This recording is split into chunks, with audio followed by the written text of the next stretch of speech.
E então, pessoal, vamos continuar aqui nossa Química 1 com tabela periódica, só que agora a gente vai falar de propriedades periódicas, tá certo? Vamos lá. O que é propriedades periódicas? São propriedades que se repetem em certo período de tempo ou de acordo com o que você estiver utilizando, se repete periodicamente. Vamos ter um exemplo aqui, as ondas do mar. Elas se repetem, tá? De tempos em tempos, né? Periodicamente, como está aqui na figura, tem 4 ondas aqui simultaneamente. É a mesma coisa, né? Vamos dizer assim, bem parecido com as propriedades periódicas. Elas se repetem de acordo com como você vai andando nos números atômicos da tabela periódica. Por exemplo, o raio atômico é um deles. O raio atômico no início é 1, vai diminuindo, depois que você volta aqui, aumenta de novo o raio atômico, depois vai diminuindo de acordo com que você vai indo na tabela periódica, tá certo? Elas se repetem periodicamente, por isso que os nomes são propriedades periódicas. Beleza, mas são quantas, professor, isso aí? São muitas, tá? São muitas propriedades periódicas. Aqui tem as principais e a gente vai se deter muito aqui: a raio atômico, energia de ionização, afinidade eletrônica e eletronegatividade, que são as principais, cai muito aí no Enem, nos vestibulares, são essas propriedades aí. Vamos estudar detalhadamente cada um deles, detalhadamente, tá? Vai fugir não, galera. Raio atômico, né? O que é raio atômico? Raio atômico justamente é o diâmetro entre o centro de uma circunferência, de uma esfera, até a sua superfície, tá certo? Como tem aqui na figura, aqui, como vocês podem ver, o R aqui, que é o raio, beleza? Então, esse raio aqui, vocês podem visualizar que ele se repete periodicamente de acordo com você vai avançando na tabela periódica em números atômicos. E você pode visualizar aí, ó, os átomos de acordo com o seu tamanho, seu raio. Você veja que aumenta da direita para a esquerda, de cima para baixo, beleza? Então, quanto mais for nesse sentido, maior vai ser o raio do átomo, beleza? Tá aí para vocês se ligarem. Uma parte bastante importante que os alunos se confundem muito, tá certo, galera? São raios iônicos. O que são raios iônicos? Raios iônicos é quando um elemento, né, um átomo em si, perde ou ganha elétrons. Quando ele perde elétrons, o elemento passa a ser cátions, de cargas positivas. E quando o elemento ganha elétrons, torna-se ânions, torna-se cargas negativas, tá bom? Então, cátions positivo, ânions negativo. O que é que acontece em si? Porque quem se mobiliza, pessoal, quem se mobiliza é o elétron, tá certo? Não é o próton, é o elétron. Eu venho falando isso faz tempo. Então se liga aí. O que é que acontece com esse camarada aqui, o sódio, por exemplo? O sódio, quando está aqui embaixo, é o número Z, é o número de prótons, tá certo? O que é que ele tem aí? 11 prótons e 11 elétrons. Ele está neutro, ele não tem nenhuma carga aqui em cima não, certo? Ele tem 3 níveis de energia. Vamos fazer a distribuição dele aqui, ó. É 1s2, 2s2, 2p6, 3s1, beleza? Então ele vai perder esse elétron aqui, ó. Ele vai perder esse elétron. Quando ele perde esse elétron, essa camada deixa de existir, fica só aqui, ó. Ele antes tinha 3 camadas, agora ele só tem 2, então ele vai ficar menor. O que é que acontece com ele? Fica bem menor. Tinha 3 camadas, agora só tem 2. Por que ele faz isso? Vocês vão ver que ele faz isso para ficar com 8 elétrons na camada de valência. Agora aqui, ó, ele ficou na camada de valência com 8 elétrons. Isso é chamada regra do octeto. A gente vai se aprofundar mais para frente em ligações químicas, isso aí. Tá certo? Então ele ficou com a carga positiva, já que ele perdeu um elétron. Percebam, pessoal, que tem a mesma quantidade de cargas positivas, prótons, e negativa. Como ele perdeu um elétron, ele ficou com uma carga positiva a mais. Ficou com um próton a mais. Então ele ficou positivamente carregado. Beleza? O contrário acontece com os íons. Vamos pegar o exemplo aí do oxigênio. Ele tem 8 prótons e 8 elétrons. Beleza? 2 níveis de energia. Beleza? Então, 8 elétrons e 8 prótons, desculpa agora, e 10 elétrons. Ele significa que ele ganhou 2 menos aqui, tá vendo? Aqui em cima do oxigênio, ele ganhou 2 elétrons. Então, antes, se você contar aqui na distribuição eletrônica, na última camada ele tinha só 6, ó, 2 mais 4, ele tinha 6 elétrons. Mas agora ele passou a ter 8, porque ele ganhou 2 elétrons, galera. Se ele ganhou 2 elétrons, ele passou a ser O2 menos, beleza? Então se liga aí nesses detalhes. E o que é que acontece? Ah, professor, mas o senhor disse que no caso do sódio, ele tinha 3, perdeu um elétron, ficou com 2 camadas. Aí beleza, mas no caso do oxigênio? Ó, o oxigênio ele tinha 2 camadas, ele continuou com 2 camadas, porém ele ganhou elétron. O elétron tem cargas negativas, ou seja, cargas iguais. Então, se ele entrou num local onde tem cargas iguais, ele vai tender a se afastar para comportar esses elétrons que entraram, certo? E ele se estabilizar. Quando ele fazer isso, ele vai aumentar o seu raio, certo? Então raios iônicos, raios aniônicos, né? Raios de ânions, é sempre maior do que o seu átomo neutro. E raios de cátions, cargas positivas, é sempre menor do que o seu átomo neutro, beleza? Olha aí um exemplo, eu trouxe aqui no caso o cloro. Né? O cloro, quando ganha um elétron, ele se expande, como eu disse, a mesma coisa do oxigênio, tá certo? Então, se liga aí que raio de cátions, certo? É menor do que o raio do átomo, e o raio do átomo é menor do que o raio do ânion. Ou seja, o raio do ânion é sempre maior do raio do átomo. Então, se liga aí, esquece disso não, beleza, galera? Importante isso aí, isso cai muito no Enem, cai muito em vestibulares, porque isso os alunos confundem muito com essa questão de perda e ganho de elétrons com cálcio e ânions. Não esquece disso, revisa bastante esse slide aí. Então, pessoal, aproveitando aqui, né, a parte que eu disse que os alunos se confundem muito naqueles raios iônicos e cai muito no Enem e outros vestibulares, também outra coisa que cai muito é essa série dos íons isoeletrônicos. Ah, professor, que bexiga é isso? Calma, gente, é o seguinte, isoeletrônicos são elementos que quando ele ganha ou perde elétrons, ele vai ficar com a mesma quantidade de elétrons de outro íon ou de outro átomo, tá certo? Vamos por exemplo aqui. Esse alumínio, né, ele tem duas camadas. Todos aqui têm duas camadas, tanto alumínio, magnésio, sódio, flúor, oxigênio, nitrogênio e neônio, certo? Porém, o que é que eles têm de diferente? Eles têm diferente o tamanho do raio atômico. Professor, mas como é que pode? Se eles têm duas camadas e têm a mesma quantidade de elétrons, como é que pode? Você vai ter que analisar o núcleo.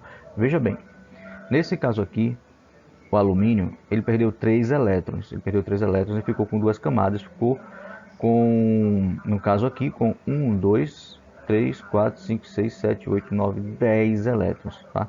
Ficou com 10 elétrons. Porém, ele tem uma carga no centro, pessoal, de 13. Então, ele tem força para puxar esses elétrons mais forte, né, mais forte possível e mais próximo a ele.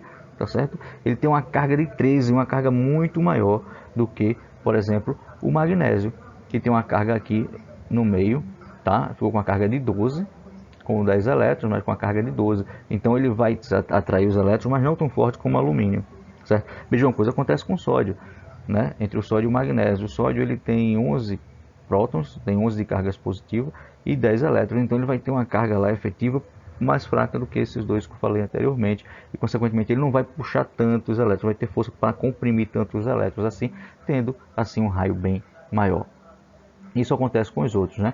Logo vocês percebam que o maior raio aqui, é o do nitrogênio, tirando o neônio. O neônio já é estável, tá, pessoal? Eu botei aqui só para vocês terem uma noção, mas ele já é estável. O neônio está aqui, ó, sem cargas, porque ele tende a se expandir, ele já é estável, ele já está todo expandido, beleza? Já o nitrogênio aqui, ó, que tem 7 de cargas positivas e tem 10 elétrons, ou seja, ele tem mais elétrons do que prótons. Os prótons ele não tem carga positiva suficiente para comprimir, ou seja, ele vai expandir. Ele, além de ter mais elétrons do que prótons, ele vai tender a expandir para comportar essa repulsão também que existe entre os elétrons, tá certo? Então se liga aí, você tem que analisar o número de camadas, o número de elétrons e principalmente a carga que tem no núcleo, que ele vai fazer a compressão dos elétrons das camadas e consequentemente influenciará no raio, beleza?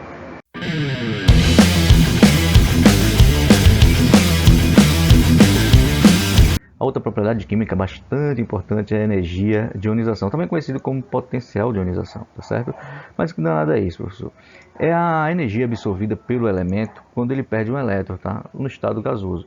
Ou seja, se você quer arrancar um elétron de um determinado elemento, aí está o magnésio, como exemplo que eu trouxe, você, para tirar o primeiro elétron do magnésio, você vai ter que exercer uma força. Ah, professor, mas a pessoa não vê o átomo, como é que vai tirar? Eu estou imaginando, dando um exemplo, pessoal.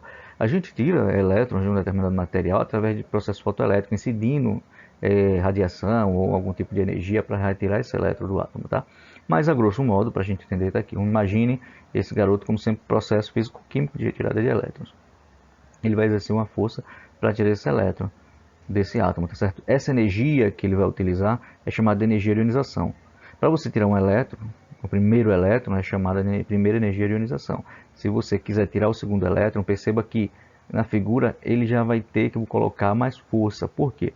Porque quando você tira o primeiro elétron, perceba que aqui tem 12 elétrons e 12 prótons. Quando você tira um elétron, você tem uma carga positiva maior. Então, aquela carga positiva ela consegue prender mais fortemente os elétrons dele, ele consegue comprimir, como exemplo dos eletrônicos, entendeu? Então, para você tirar o segundo elétron, você vai ter que colocar bem mais força, e essa segunda força que você vai colocar é chamada de segunda energia de ionização.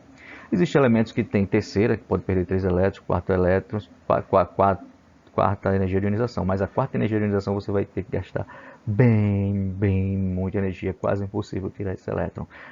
Tranquilo? Então vamos seguir aí, né, para vocês verem aí como é que ficaria essa energia de ionização. Ela varia da esquerda para a direita, de baixo para cima, tá certo? Então o elemento está na parte lá de cima da tabela, do lado direito da tabela, ele vai ter uma energia de ionização muito alta, tá certo? Para você tirar esse elétron vai ser muito difícil, tá certo?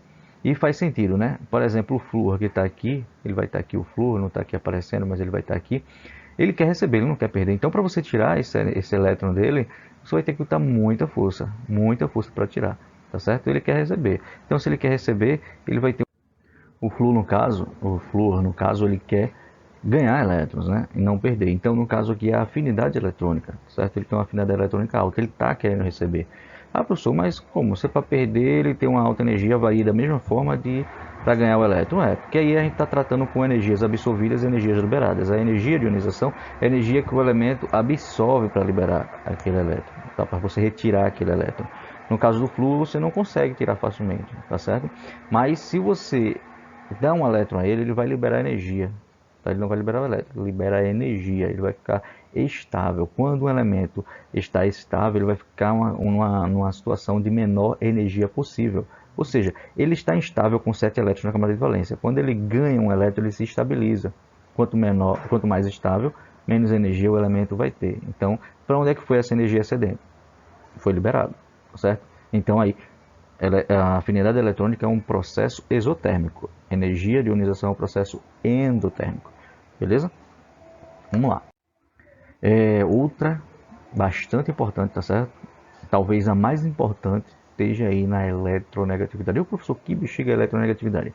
Eletronegatividade, pessoal, elétron lembra elétron, não é isso? É a propriedade que um átomo tem de atrair para si a nuvem eletrônica da ligação, tá? Por exemplo, aqui está o ácido clorídrico, HCl. É uma ligação entre o hidrogênio e o Cl. Tá aqui, a gente vai estudar ainda a ligação química, mas dá para entender. Está aqui é representado por esse tracinho, uma ligação entre esse átomo e esse, o hidrogênio e o cloro. Porém, o cloro, se você ver aqui a tabela, o cloro ele tem uma eletronegatividade de 3 e o hidrogênio tem uma eletronegatividade de 2,5. Então, o cloro ele puxa para si a nuvem eletrônica, a nuvem de elétrons. Nuvem de elétrons, o elétron não fica lá paradinho naquele tracinho, fica girando lá como se gira no modelo atômico, certo? Mas ele vai sobrevoar mais o lado do cloro aqui, ó, do cloro, vai ficar tipo assim uma bexiga, né, voltada, tendendo para o lado do cloro. Consequentemente, os elétrons, nuvem de elétrons. Então, o movimento dos elétrons vai estar sobre o cloro, então, consequentemente, ele vai ter uma carga parcial negativa, certo? Vai ter mais elétrons, tem carga negativa, então vai ter uma carga parcial negativa. E o hidrogênio vai ter uma carga parcial positiva, porque ele está com deficiência de hidrogênio. A nuvem de elétrons está mais sobre o átomo de cloro, beleza? E isso é chamado de eletronegatividade.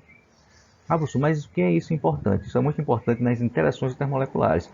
Por exemplo, se isso não existisse, a gente não existia, porque a água faz pontos de hidrogênio através dessas diferenças de eletronegatividade. O oxigênio tem uma carga lá negativa e os hidrogênios uma carga parcial positiva. Isso faz com que as interações de pontes de hidrogênio entre as moléculas de água tornem a água líquida à temperatura ambiente. A gente vai se aprofundar isso mais para frente, mas já é o suficiente para você entender. Beleza? Então, ela varia também da esquerda para a direita, de baixo para cima. Certo?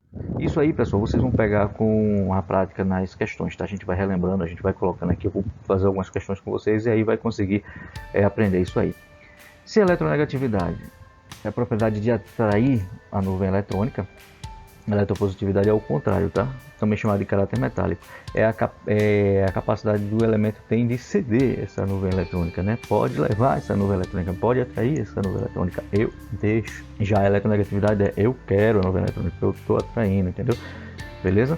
Então, se você sabe a eletronegatividade, você vai saber a eletropositividade. Esses, pessoal, são as mais importantes propriedades periódicas que existem, certo? Existem outros, como o volume, né, que é o volume atômico, tem também a densidade, tem outros que vocês podem verificar, pontos de fusão e ebulição, reatividade, certo? Tem várias propriedades periódicas que se repetem periodicamente, porém tem algumas propriedades que não se repetem periodicamente, é chamado de esses que não se repetem periodicamente é chamado de propriedades aperiódicas, né? Esse A aí representa não periódicos.